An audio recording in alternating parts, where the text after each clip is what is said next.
అభ్యాసి మొట్టమొదటి నుండి శ్రద్ధ, పట్టుదలలతో అభ్యాసానికి అంకితం కావాలన్న నీ అభిప్రాయంతో నేను ఏకీభవిస్తాను. నీ అభిప్రాయం మెచ్చుకోదగినది. మీ సత్సంగంలో దీనిని నీవు ప్రవేశపెట్టాలని నా కోరిక. సాధనకు సమయం దొరకడం లేదని చెప్పేవారిని నేను సాధారణంగా చూస్తూ ఉంటాను. క్రమం తప్పకుండా ధ్యానం చేయకపోవడానికి వారికి అది అనువైన కుంటిసాకు. సాధనకు తప్ప తమకు అభిరుచి, ఇష్టము ఉన్న ప్రతి విషయానికి ప్రతి ఒక్కరూ ఏదో విధంగా తమకు సమయం లభించేటట్లు చేసుకుంటారని నేననుకుంటాను.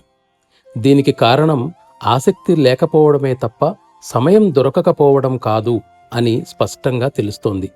కానీ సాధనకు ఎక్కువ కాలాన్ని నాకు నేనే ఎన్నడూ వినియోగించనప్పుడు నేను ఈ సందర్భంగా ఏమి చెప్పగలను? అయినప్పటికీ ఏ రోజున కూడా నేను అది చేయకుండా ఉండలేదు.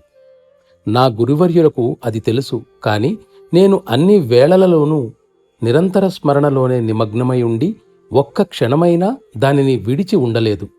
ఈ కారణంగానే ఆయన నా స్వల్పకాల అభ్యాసానికి ఎన్నడూ అభ్యంతరం చెప్పలేదు. నిజానికి నేను ఎక్కువ కాలం ధ్యానానికి ఎన్నడూ కూర్చోనప్పటికీ ఏ క్షణం కూడా నేను దాని నుండి దూరం కాలేదు. ఫలితంగా దైనందిన క్రమంలో చేసే సాధన నుండి నన్ను నా గురువర్యులు విముక్తుణ్ణి చేసినప్పుడు నేను అపరిమితమైన ఆనందాన్ని అనుభవించాను.